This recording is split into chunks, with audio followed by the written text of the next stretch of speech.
पतरापदा सरकारी उच्च विद्यालय 49तम वार्षिक उत्सव अनुष्ठित।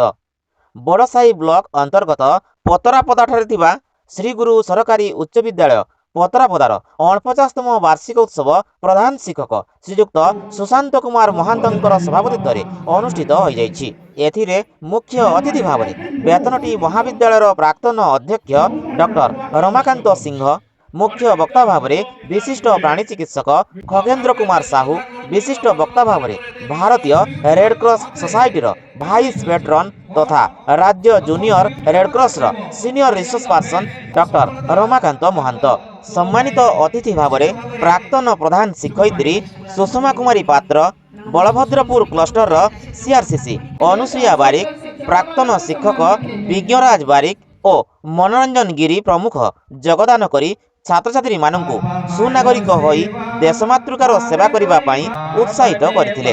विद्यालयर शिक्षयित्री जयंती सिंह विवरणी पाठ करथिले। छात्र छात्री माने स्वागत संगीत एवं स्वागत नृत्य परिवेषण करथिले। एही अवसर रे श्रीगुरु सरकारी उच्च विद्यालयर जूनियर रेडक्रॉस काउंसिलर शिक्षयित्री जमुना महांतଙ୍କ संयोजन छात्र छात्री मानंक द्वारा मानविकता, प्रकृति, परिवेश एवं स्वच्छतार सुरक्षा तथा मादक द्रव्य सेवनर अपकारिता विषय सचेतनतामूलक सांस्कृतिक कार्यक्रम परिवेषण करा। प्रारंभ में अतिथि माने दारू ब्रह्म जगन्नाथंक प्रतिमूर्ति रे पूजा अर्चना पूर्वक जातीय वृक्ष आंब चारा रोपण करथिले। सभा कार्यक्रम को परिचालना करथिले सहकारी शिक्षक शांतनु कुमार जेना। एथिरे विद्यालयर समस्त शिक्षक शिक्षयित्री माने सहयोग करथिले। धन्यवाद अर्पण करथिले मधुप्रिया धर। मयूरभंज जिला बड़साही ब्लॉक पतरापदारू गतिकृष्ण महांतଙ୍କ रिपोर्ट ओडिशा संकेत टीवी। जातीय युव दिवस पालन अवकाश श्रीगुरु उच्च विद्यालय वार्षिक उत्सव में जोगदे पिलामानंकु विवेकानंदकर नीति और आदर्श उपरे किछि कहिथिबारु भारतीय संस्कृति, भारतीय परंपरा, आध्यात्मिकता को अनुसरण कले युव शक्ति सक्रिय हो पारिबो एभली एक वार्ता पिलामानंकु प्रदान कले। समानंकर श्रृंखला, समानंकर धैर्य ताको मु अकुंठ चित्तरे समर्थन करुचे एवं विद्यालयर प्रधान शिक्षकों सहित तांकर शिक्षक शिक्षिका, शिक्षा विभाग कर्मचारी एवं एठारे उपस्थित अभिभावकों उत्साह उद्दीपना देखि मनरे अपार आनंद सृष्टि होइछि।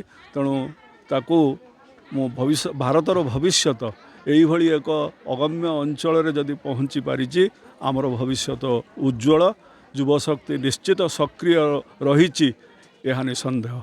मो श्री सुशांत कुमार महांत यही विद्यालयर भारप्राप्त प्रधान शिक्षक आओ जहाँ भी हो मु आशा करे आजिकार जो वार्षिक उत्सवटी जो मोर पूज्य अतिथि माने जो तांकर बहुमूल्य समय को नष्ट करिकी मो पिलामानंकु किछि तांकर बाणी शुणैछंती एवं मो पिलामाने निश्चित भाव में तांकर भविष्य जीवन में कार्य आसब बोलिकी मु आशा करे।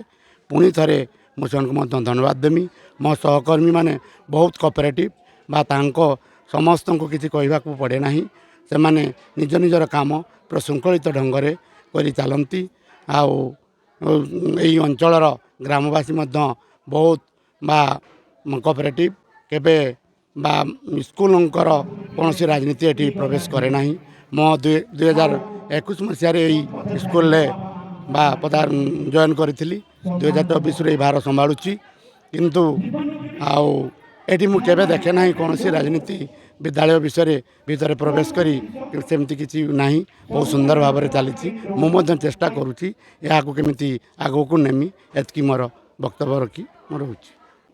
आज श्रीगुरु सरकारी उच्च विद्यालयर ए वार्षिक उत्सव रे मते निमंत्रण करिथिबारु एही विद्यालयर प्रधान शिक्षक श्रीयुक्त सुशांत कुमार महांतଙ୍କ समेत तांको विद्यालयर समस्त शिक्षक शिक्षयित्री एवं परिचालना कमिटीर सदस्यों को मो कृतज्ञता ज्ञापन करुछि। आज मते एभली एक सुंदर परिवेश प्रदान करथिले जो परिवेश रे मो आज को दीर्घ माने 42 वर्ष पूर्व पाठ पढ़िथिबा मोर पूज्य गुरुजी डॉक्टर रमाकांत सिंह सारंक सहित ଏକ ମଞ୍ଚରେ ବସିବାର ସୁଯୋଗ ଏବଂ ସୌଭାଗ୍ୟ ଲାଭ କଲି। ମୋ ସହିତ ଆଜକୁ 40 ବର୍ଷ ପୂର୍ବରୁ ପାଠ ପଢ଼ିଥିବା ମୋର ବନ୍ଧୁ ଖଗେନ୍ଦ୍ରନାଥ ସାହୁ, ଯିଏକି ଜଣେ ଶିକ୍ଷକ ସାର୍ଟିଫାଏଡ଼୍ ଟିଚର୍ ମଧ୍ୟ ଥିଲେ, ଆଉ ତାଙ୍କ ସହିତ ଏକାଠି ଆଲୋଚନା କରିବା ସୁଯୋଗ ପାଇଲି। ବିଶେଷ ଖୁସି ହେଲି ମୋ ସୁଷମା ଦିଦିଙ୍କୁ, ମାନେ ଆଜକୁ ମାନେ ଏତେ ଦିନ ଆଗରୁ ଦେଖିଥିଲି, ଆଉ ଦିଦି ଆଜି ବି ମାନେ ସେ କଥା ମନେ ରଖିଛନ୍ତି ଏବଂ ପ୍ରକୃତି ମାତାର ସୁରକ୍ଷା ଏବଂ ପିତାମାତାଙ୍କର ସେବା ପାଇଁ ସେ ଯେଉଁଭଳି ପ୍ରେରଣାଦାୟୀ ବକ୍ତବ୍ୟ ପିଲାମାନଙ୍କୁ ଦେଲେ, ସେଥିପାଇଁ ମୋତେ ବହୁତ ଖୁସି ଲାଗିଲା। ଆଉ ବିଶେଷ କରି ଏଇ ଯେଉଁ ପତରାପଦା, এই ପତରାପଦା ଗାଁକୁ ମୁଁ ଅନେକ ଥର ଆସିଛି ପିଲାବେଳେ। ଏଠି ମୋର ଜଣେ ଶିକ୍ଷକ ଥିଲେ, ସିଏ ଏବେ ଆପଣ ଶଯ୍ୟାଶାୟୀ ଅଛନ୍ତି, ପୁରୁଷୋତ୍ତମ କଲିଆ, ଯିଏକି ପଡ଼ିକି ତାଙ୍କର ମେରୁଦଣ୍ଡଟି ଭାଙ୍ଗି ଯାଇଛି। ମୁଁ ଯେତେବେଳେ ଛାତ୍ର ଥିଲି ଏ ବିଦ୍ୟାଳୟକୁ ପଢ଼ିବା ପାଇଁ ଆସୁଥିଲି, ଆଉ ଆଜି ମୋତେ ଏଠି ବିଶିଷ୍ଟ ଅତିଥି ଭାବରେ ନିମନ୍ତ୍ରଣ କରିଥିବାରୁ ମୁଁ ଅତ୍ୟନ୍ତିତ ମାନେ ଆନନ୍ଦିତ। ମୁଁ ଆଶା କରିବି ଛାତ୍ରଛାତ୍ରୀମାନେ ଆଜି ଯେଉଁ କଥା ଶିକ୍ଷା ଲାଭ କଲେ ତାହା ଜୀବନରେ ପ୍ରୟୋଗ କରିକି, ତାହା ଜୀବନରେ ଆଚରଣ କରିକି ସେମାନେ ଜୀବନରେ ବଡ଼ ମଣିଷ ହେବେ, ଭଲ ମଣିଷ ହେବେ, ଦେଶ ଏବଂ ସମାଜର କାମ କରିବେ। ଧନ୍ୟବାଦ। ଆଜି ଶ୍ରୀ ଗୁରୁଜୀ ଉଚ୍ଚ ବିଦ୍ୟାଳୟରେ ଆୟୋଜିତ ହୋଇଥିବା ବାର୍ଷିକ ଉତ୍ସବରେ ଯୋଗଦାନ କରି ମୁଁ ନିଜକୁ ଧନ୍ୟ ମନେ କରୁଛି। ତା ସହିତ ଏଇ ଯେଉଁ ପ୍ରଚେଷ୍ଟା ଭାରପ୍ରାପ୍ତ ପ୍ରଧାନ ଶିକ୍ଷକ ସୁଶାନ୍ତ କୁମାର ମହାନ୍ତଙ୍କ ପ୍ରଚେଷ୍ଟାରେ ଏହି ବିଦ୍ୟାଳୟ ସହିତ ଜଡ଼ିତ ଥିବା ପ୍ରତିଷ୍ଠାତା ଏବଂ ତାଙ୍କର ଦାୟାଦ ଏବଂ ଏହି ଅନୁଷ୍ଠାନର ପୂର୍ବତନ ଶିକ୍ଷକ ଏବଂ ଛାତ୍ରଛାତ୍ରୀମାନଙ୍କୁ ନେଇ, ଅଭିଭାବକମାନଙ୍କୁ ନେଇ ସରକାରଙ୍କର ଯେଉଁ ପ୍ରତିଟି ବିଦ୍ୟାଳୟରେ ବାର୍ଷିକ ଉତ୍ସବ ପାଳନ କରିବାର ଯୋଜନାକୁ ସଫଳ କରିଛନ୍ତି।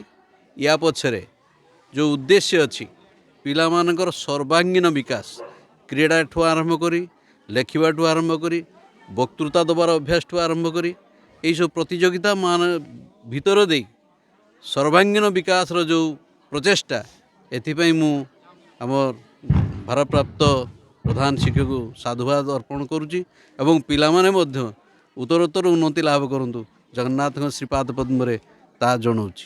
ଏହି ବିଦ୍ୟାଳୟରେ ମୁଁ ମୋର କର୍ମମୟ ଜୀବନର ଆରମ୍ଭ କରିଥିଲି। ଶିକ୍ଷକତା ଆରମ୍ଭ କରିଥିଲି 1976 ମସିହାରେ। ଦୀର୍ଘ 38 ବର୍ଷର ଶିକ୍ଷାଦାନ ପରେ ମୁଁ ଅନ୍ୟତ୍ର ଟ୍ରାନ୍ସଫର୍ ହୋଇ ସେଠୁ ଅବସର ଗ୍ରହଣ କରିଛି ସତ, କିନ୍ତୁ ଏ ବିଦ୍ୟାଳୟର ମାୟା ମୋତେ ଏପର୍ଯ୍ୟନ୍ତ ଛାଡ଼ି ନାହିଁ। ଶ୍ରୀଗୁରୁ ଉଚ୍ଚ ବିଦ୍ୟାଳୟ କହିଲେ ମୋତେ ଲାଗେ ମୋର ବିଦ୍ୟାଳୟ। ପିଲାମାନଙ୍କୁ କିଛି ଶିଖେଇବାର ସୁଯୋଗ ମିଳିଥିବାରୁ ମୁଁ ନିଜକୁ ଆଜି ଗର୍ବିତ ଏବଂ ଆନନ୍ଦିତ ମନେ କରୁଛି। ଆମର କ୍ରମଶଃ ବୁଡ଼ି ଯାଉଥିବା ପରମ୍ପରା, ସଂସ୍କୃତି ଇତ୍ୟାଦିକୁ ତୋଳି ଧରିବା ପାଇଁ, ପିଲାମାନଙ୍କ ମନରେ କିଛିଟା ପ୍ରୟାସ ଯୋଗାଇବା ପାଇଁ, ସେମାନଙ୍କର ନୈତିକତା ବୋଧକୁ ଜାଗ୍ରତ କରିବା ପାଇଁ ମୋତେ ଯେଉଁ ସୁଯୋଗ ଟିକକ ଆଜି ମିଳିଲା, ସେଥିପାଇଁ ମୁଁ ଏ ବିଦ୍ୟାଳୟର କର୍ମକର୍ତ୍ତା ବା ଭାରପ୍ରାପ୍ତ ପ୍ରଧାନ ଶିକ୍ଷକ ଶ୍ରୀମାନ ସୁଶାନ୍ତ ବାବୁଙ୍କୁ ମୁଁ ମୋର ଅନ୍ତରର ଗଭୀରତମ ପ୍ରଦେଶରୁ ଧନ୍ୟବାଦ ଅର୍ପଣ କରୁଛି ଏବଂ ବାର ବାର ଏ ସୁଯୋଗ ମିଳିପାରିଲେ ମୁଁ ନିଜକୁ ଧନ୍ୟ ମନେ କରିବି। ଆମର ଶ୍ରୀଗୁରୁ ସରକାରୀ ଉଚ୍ଚ ବିଦ୍ୟାଳୟରେ ଯେଉଁ ଆୟୋଜିତ ହୋଇଛି ବାର୍ଷିକ ଉତ୍ସବ, ଏଥିରେ ମୁଁ ନିଜେ ଯୋଗଦାନ କରିଥିବାରୁ ମୁଁ ନିଜକୁ ଧନ୍ୟ ମନେ କରୁଛି। ଆମ ବିଦ୍ୟାଳୟର ଏଇ ଯେଉଁ ପ୍ରଧାନ ଶିକ୍ଷକ ଏଇ ବିଦ୍ୟାଳୟର, ସେ କାଲି ପର୍ସନାଲି ଯାଇ ମୋତେ ଇନଭାଇଟ୍ କରି ଆସିଲେ, ଦିଦି କାଲି କିଛି କାମ ରଖିବେନି, ଆମ ବିଦ୍ୟାଳୟକୁ ଆସିବେ।